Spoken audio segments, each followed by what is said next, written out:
pack a punch. Although that the storm has begun to weaken, it is still getting larger and increasing in size. Hurricane warnings have also been moving inland to Greenville, Goldsboro, and Kingston. Also, hurricane evacuations have been in effect since at least Wednesday. Highway 26 in South Carolina became a westbound only direction. And then also transportation rules were waived for North Carolina so farmers can harvest their crops early. Hurricane Florence is currently a Category 2 hurricane with 100-mile-an-hour winds, moving west-northwest at 5 miles an hour. And this is about as fast as a brisk walk for most. Storm surge is starting to build up along the Outer Banks, and that is going to be the big threat for this system. We're now going to send it over to Jacob Morse with more information on the current conditions of Florence. Jacob? Thank you, Patrick. Let's take a look at some of the current facts and figures of Hurricane Florence. Sitting at 100-mile-per-hour winds, Category 2 hurricane, pressure at 955 millibars, so rather low for a Category 2 hurricane. Just shows the strength of this storm. Movement northwest at 5 miles per hour, very slow. You can see on the track here how that movement has slowed down almost to a stall just off the North Carolina coast, and it's going to remain that way for at least another day or so. Taking a look at the hurricane watches and warnings. Hurricane warnings across the entirety of the North Carolina coast. Tropical storm warning rather down in Charleston, South Carolina, and it places inland on North Carolina under tropical storm warnings right now. Taking a look at the live radar over North Carolina and South Carolina, you can see that counterclockwise rotation around the eye. Some of these stronger bands moving inland over the North Carolina area. That's where those stronger winds, even possible tornadoes might be. Let's take a tour of the North Carolina coast here with the radar. Right now we're looking at the North Carolina-South Carolina border. You can see a little bit of a stronger area of rain moving across Dolores and Whiteville areas. You can see those heavier rain being denoted by the yellow and orange and red colors. A little bit further north, that's where the heaviest of the rain is currently falling. Places like Morehead City, Cedar Island seeing those heavier rains, and with that heavier winds. Hatteras also seeing some heavy rain right now. As we move a little bit further north, Kill Devil Hills moving out of the heaviest of the rain, dealing with a few light showers right now. Moving inland in North Carolina, also seeing a few of those thunderstorms pop up associated with Hurricane Florence, but most of the rain is still to come for the inland areas of North Carolina.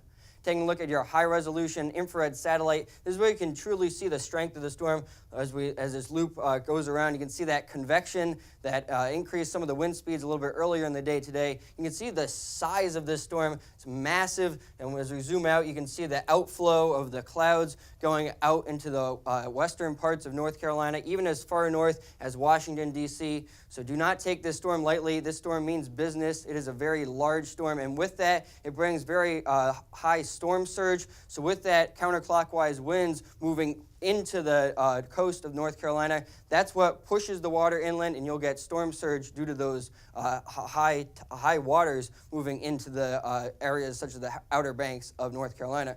Your current wind speeds, these are sustained winds, so 35-mile-per-hour winds in Hatteras, 32-mile-per-hour winds New Bern, 28-mile-per-hour sustained winds in Wilmington. But taking a look at your wind gusts, these wind gusts are over tropical storm force for many locations, over 39 miles per hour, which is the tropical storm gust threshold. So as we look at these wind gusts, 49-mile-per-hour wind gust up by Cape Hatteras, 48-mile-per-hour wind gusts near New Bern, and even locally, there are even stronger wind gusts, upwards of 90 miles per hour in places like Cape Lookout, right around here in North Carolina. And you can see that the eye is still a little bit off the coast of North Carolina, so the worst is still yet to come in terms of the wind, the rain, and the flooding.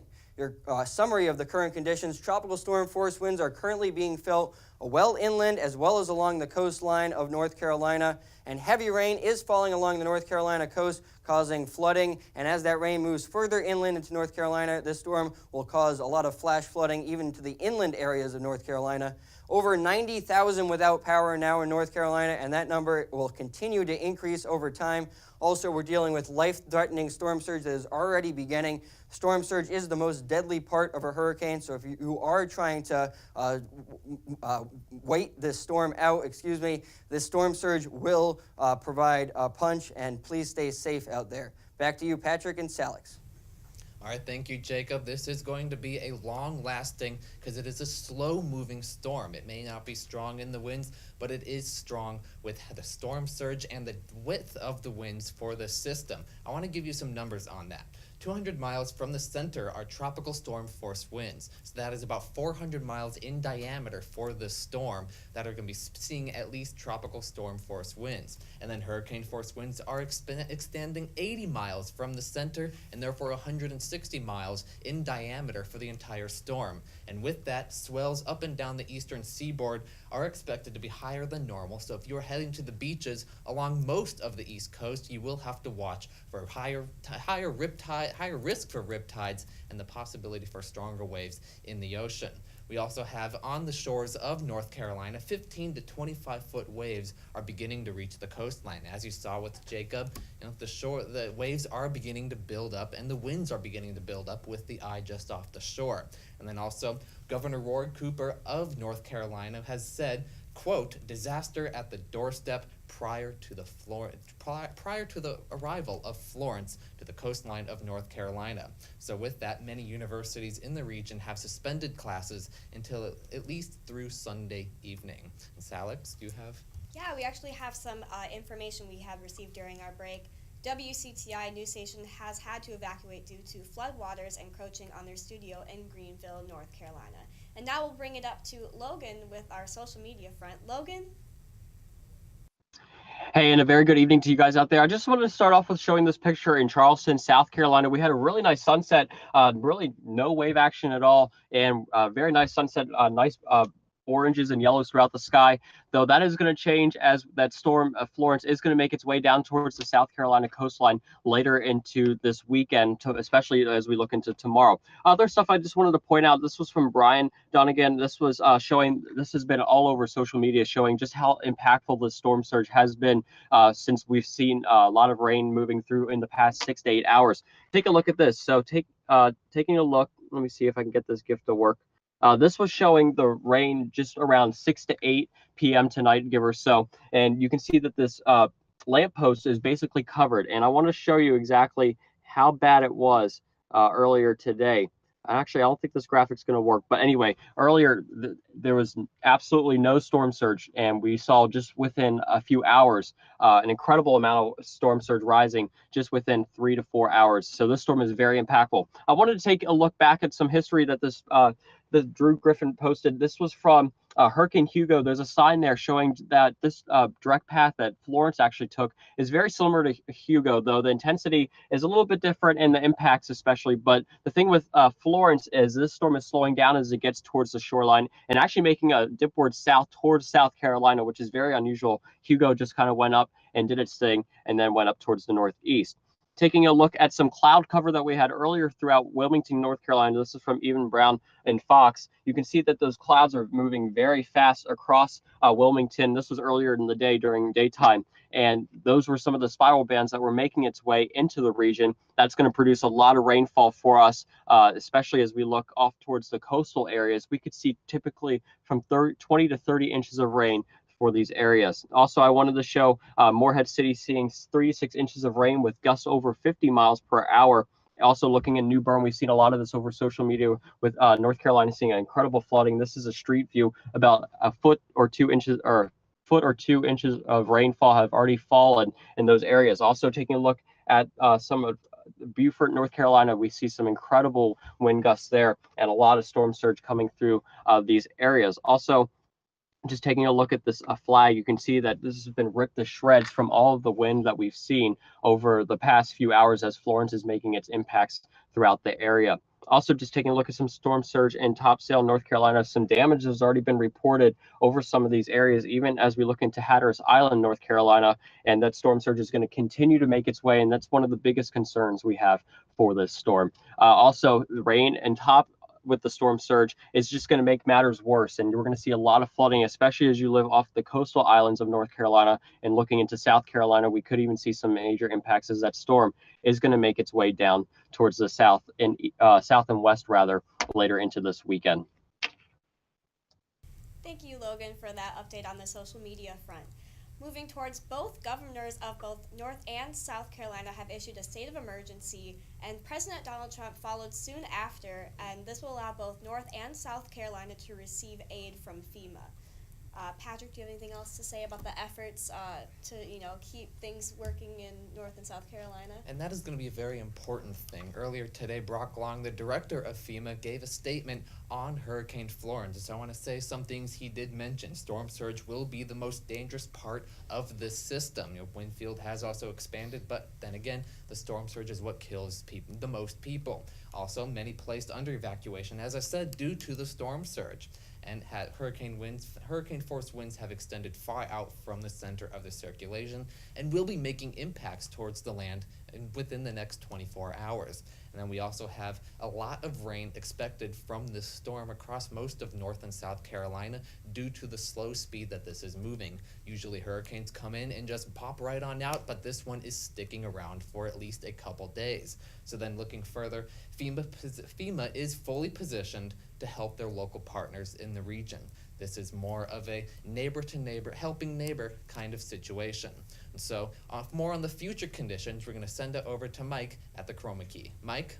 Well, Patrick, like you said, this is going to be a neighbor helping neighbor situation. And taking a look at the current satellite image of Hurricane Florence, you can see it's just off the coast of the Carolinas, and it is going to be another couple hours before it finally makes landfall tomorrow afternoon, most likely around 12 o'clock or 1 o'clock in the afternoon, just around I-17, excuse me. Now, the reason why it's so slow is you have 3 high pressure systems around this thing. You have the 2 right here, one right off the coast of Bermuda and another one in the lower Appalachians. And what happening here is, as indicated by these arrows, you have the butting heads and it's just not moving. And to make matters worse in that front, you have another high pressure system up here in the northeast, and that's providing like a lid so it can't budge anywhere, and it's not going to until we finally get these high pressure systems out of our area.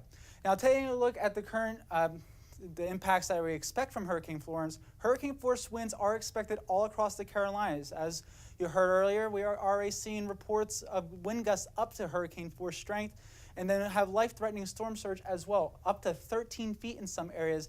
Folks, that is just over a 1-story building.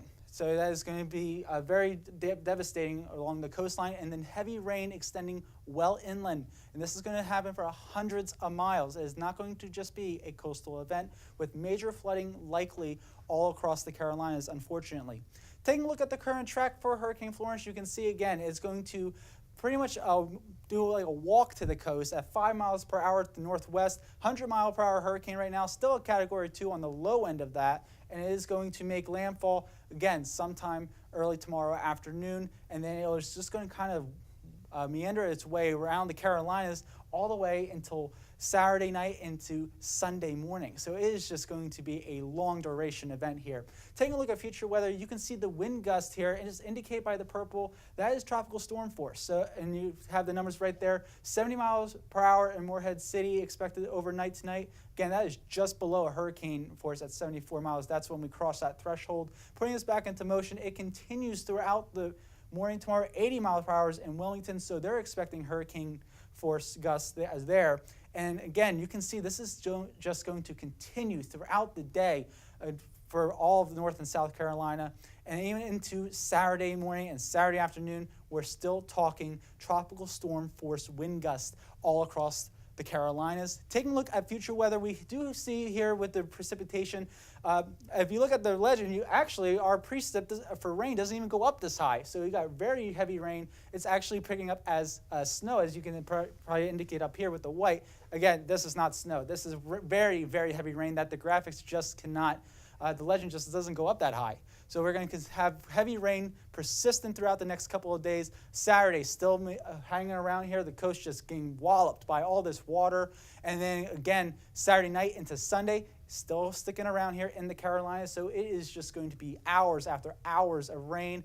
And you can see finally Sunday night, it decides that it wants to go over to the Appalachians, and it'll start to make its way up to the mid-Atlantic and northeast. Take a look at the 2 models that we use, one of the 2 models that we use for hurricanes. They're GFS, as indicated by the white line lines, and the European model is indicated by the yellow lines. And zooming in, we can see that they're pretty much in agreement that landfall will occur somewhere around the North and South Carolina border, usually probably around I-17. But as indicated by the American model here, with the A and E is for the European model, they're going to begin to separate, but they're still hanging on here. You can look at the time frame, 11 o'clock Sunday morning, they're still over South Carolina. So it's just going to be days after days of this event. Even Monday morning, you can see that they're still just hanging around here. And then finally, Monday night is when we get to say goodbye to Florence, at least in the areas of the Carolinas. Taking a look at rainfall outlook for Hurricane Florence, you see that we are talking several inches all up down the coast of the Carolinas.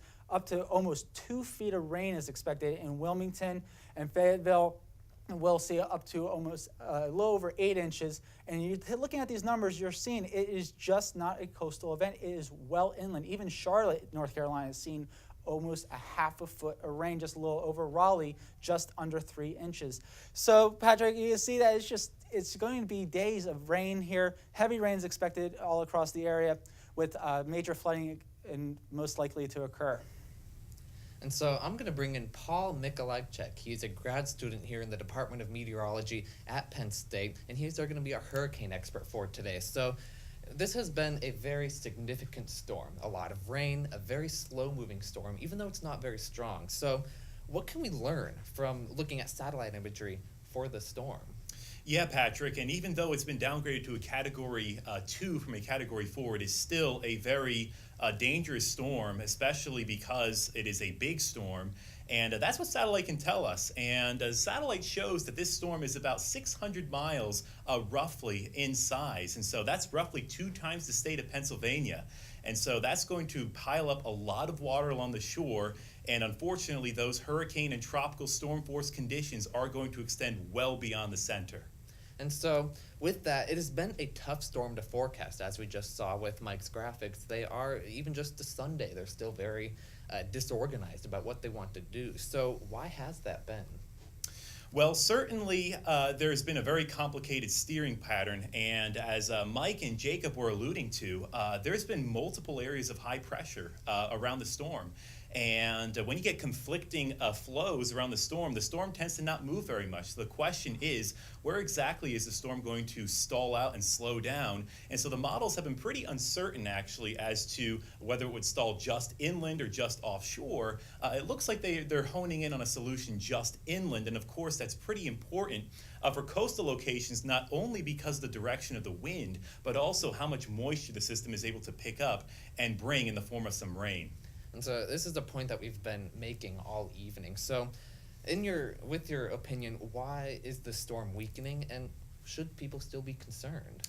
There was an upper level low that was about a few hundred miles to the southwest of the storm, a little closer to the storm than anticipated, and this resulted in some shears, some increasing wind with height, and that displaced some of the thunderstorm activity right by the center, and so that got some dry air lodged toward the center of the storm.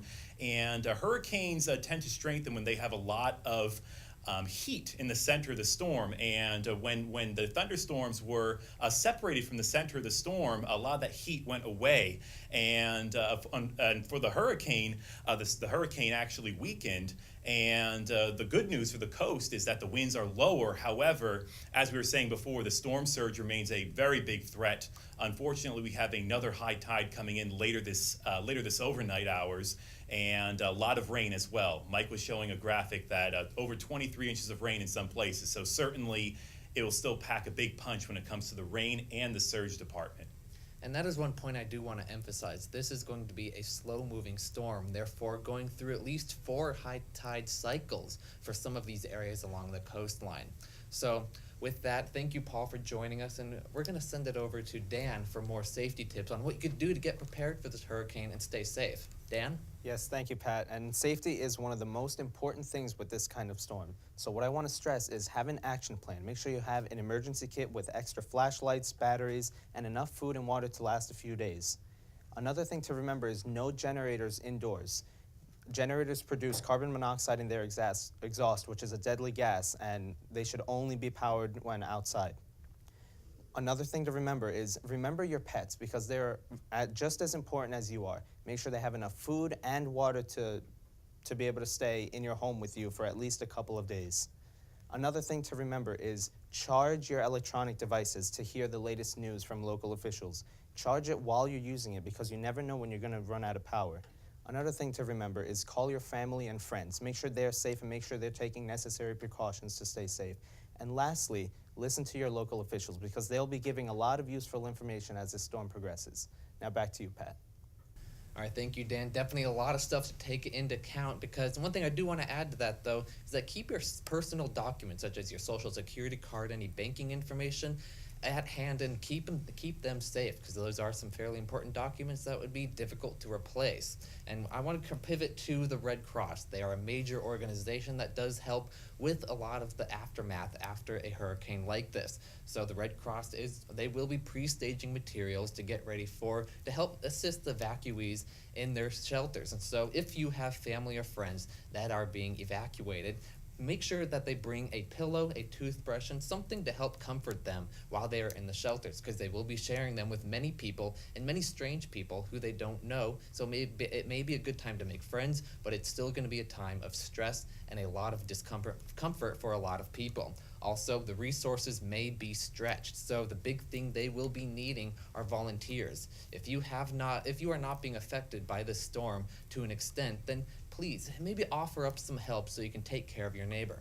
As FEMA Administrator Brock Long put it, it is neighbor helping neighbor, and that is the goal here, to help people restore their lives as soon as possible after the storm.